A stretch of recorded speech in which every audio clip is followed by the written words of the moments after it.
শাহরিয়ার ভাই বলছেন অপরিচিত নারী পুরুষকে সালাম দেয়া যাবে কিনা? অপরিচিত নারী পুরুষকে সালাম না দেয়াই ভালো।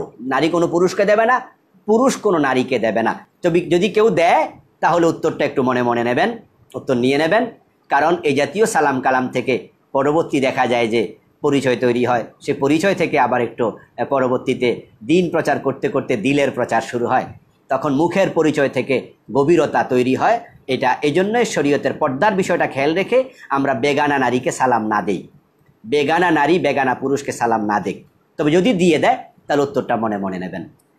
আজিজুল্লাহ ভাই জানতে চেয়েছেন হিন্দু বন্ধুর বাসায় গিয়ে খাবার খাওয়া জায়েজ হবে? না খাওয়াই ভালো, কারণ তাদের পাক শাকের পবিত্রতা নিয়ে প্রশ্ন, টাকা পয়সা ইনকামে হালাল হারাম নিয়ে প্রশ্ন। এই জন্য তাদের থেকে খাবার টাবার না নেয়াই ভালো, কারণ হালাল খাবার না খেলে ইবাদত কবুল হয় না। মোস্তফা জানতে চেয়েছেন গর্ভ অবস্থায় তালাক দিলে তালাক হবে? হ্যাঁ, স্ত্রী যদি পেটে বাচ্চা থাকে আর আপনি তালাক দিয়ে দেন, তালাক কিন্তু হয়ে যাবে। তবে তার ইদ্দতটা হবে ওয়াদুল হামাল, তার বাচ্চা প্রসব হওয়া পর্যন্ত সে বিয়ে বসতে পারবে না। ইদ্দত নরমালি পালন করবে 3 হায়েজ, আর যাদের পেটে বাচ্চা আছে তারা পালন করবে একবারে বাচ্চা হওয়া পর্যন্ত। মারুফ বিল্লাহ জানতে চেয়েছেন বিকাশ থেকে অনিচ্ছা সত্ত্বেও মাঝে মাঝে কিছু সুদ আসে, লভ্যাংশ আসে, সেটা খাওয়া যাবে? না, খাওয়া যাবে না, সেটা ফেলে দিতে হবে। বোন রাশেদা জানতে চেয়েছেন মিনসের সময় হায়াত চলাকালে মুখস্থ আয়াত তেলাওয়াত করতে পারবো? না, করবেন না। যদি কোরআনের আয়াত দোয়া হিসাবে পড়ি তাহলে কোনো আলেম বলেছেন জায়েজ দোয়া হিসাবে। তবে যেহেতু হায়াজ অবস্থায় কোরআন তেলাওয়াত করতে রাসূল নিষেধ করেছেন, তা দোয়া হিসাবে আপনি হাদিসের গুলো পড়েন, হাদিস পড়েন দোয়া হিসাবে, যে হাদিসের দোয়াগুলো আছে, অনেক দোয়া হাদিসে আছে, কোরআন তেলাওয়াত না করাই ভালো। তবে কোনো আলেম দোয়া হিসাবে কোরআন পড়া যাবে বলেছেন। লিপি সিকান্দার একজন বোন জানতে চেয়েছেন তাশাহুদে আঙ্গুল ইশারা করা নির্ধারিত নিয়ম আছে? হ্যাঁ আছে, বিষয়ে আমরা আগে আলোচনা করেছি। সংক্ষেপে বলছি, আপনি তাশাহুদে বসেই এইভাবে বৃদ্ধাঙ্গুলের সাথে মধ্যমা সহ বাকি 3গুলো একত্রিত করবেন, এটা তুলে ধরে রাখবেন সালাম ফিরানো পর্যন্ত। কোনো আলেম বলেছেন একটু নাড়াবেন, হাদিসে আছে। কোনো আলেমরা বলছেন নাড়ানো লাগবে না, এইভাবে তুলে ধরে রাখবেন, এটাও হাদিসে আছে। ফয়সল ভাই জানতে চেয়েছেন কোনো অমুসলিম যদি ইসলাম গ্রহণের পরিকল্পনা করে কিন্তু ইসলাম গ্রহণের আগে মারা যায়, সে কি মুসলিম হিসাবে গণ্য হবে? না রে ভাই, ইসলাম গ্রহণ না করলে মুসলিম হবে কেমনে? এই জন্য আমরা বলবো যারা মুসলিম হতে চায় পরিকল্পনা করে দেরি করা যাবে না, হায়াত মতের রেস্ট্রিকশন নাই। এই জন্য আপনি কালেমা পড়ার জন্য হুজুরের বাড়িতেও যাওয়া দরকার নাই। আপনি কালেমা পড়ার সিদ্ধান্ত নিয়েছেন, সাথে সাথে পড়ে ফেলবেন আশহাদু আল্লা ইলাহা ইল্লাল্লাহ ওয়া আশহাদু আন্না মুহাম্মাদার রাসূলুল্লাহ, আপনি তখনই মুমিন হয়ে যাবেন। এরপরে আবার হুজুরের কাছে যদি আপনি আবার যেতে চান তাহলে হুজুরের হাতে আপনি আবার পড়েন, কালেমা তো বারবার পড়ার সুযোগ আছেই। একবার এক লোক আমাকে মোবাইল করেছে, করে বলছে হুজুর আমি একজন মুসলমান বানাবো, হিন্দু আমার পরিচিত, তাকে আপনার কাছে আনতে চাই। আমি বললাম যে আমার কাছে আনবেন, কোনো আপত্তি নাই, কিন্তু সে কি এখন কালেমা পড়তে রাজি? কয় রাজি। তাহলে মোবাইলটা দেন, তাকে এখনই পড়াই, কারণ সে আমার কাছ পর্যন্ত আসবে, তারপরে মারা যাবে নিশ্চয়তা কি? যেহেতু সে কালেমা পড়তে রাজি, আলহামদুলিল্লাহ আমি তাকে মোবাইলে কালেমাটা পড়িয়ে দিয়েছি। পড়িয়ে দিয়ে আবার বললাম ভাই আমার কাছে আসার আর কোনো দরকার নাই, আপনি কালেমা পড়েছেন তো আল্লাহকে খুশি করার জন্য, তা আল্লাহ তো আপনাকে ইমানদার হিসাবে কবুল করেই নিয়েছে, তা আমার কাছে মসজিদে আসতে হবে, পাবলিকের সামনে কালেমা পড়তে হবে, আপনার নাম জাহের করতে হবে, আর কি দরকার?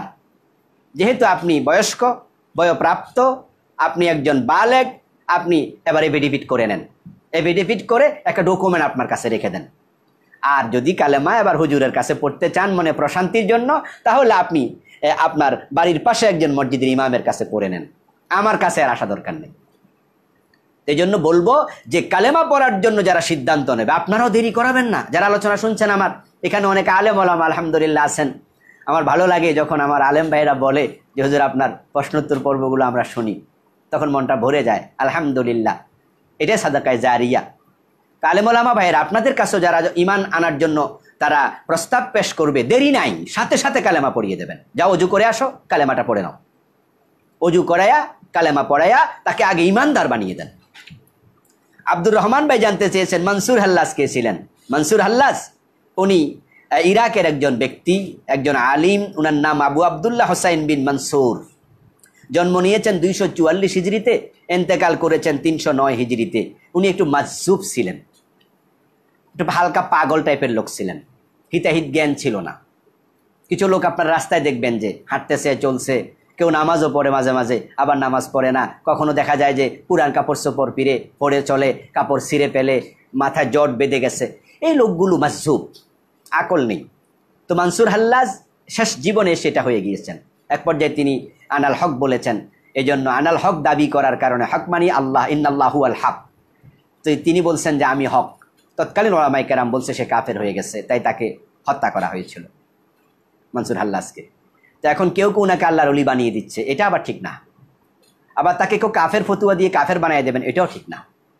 মাজজুবের জন্য আল্লাহ ভালো জানেন তিনি কি ফয়সালা করবেন। এই জন্য মানসুর হাল্লাজকে আল্লাহ দেখতে আসছে, আল্লাহরা উনি দেখতে গেছে, উনাকে দেখতে গিয়ে লোকজন খুঁজে পায় না, জেলখানাও নাই। এগুলো সব বানোয়াট ওয়াজ, একবারে বানোয়াট।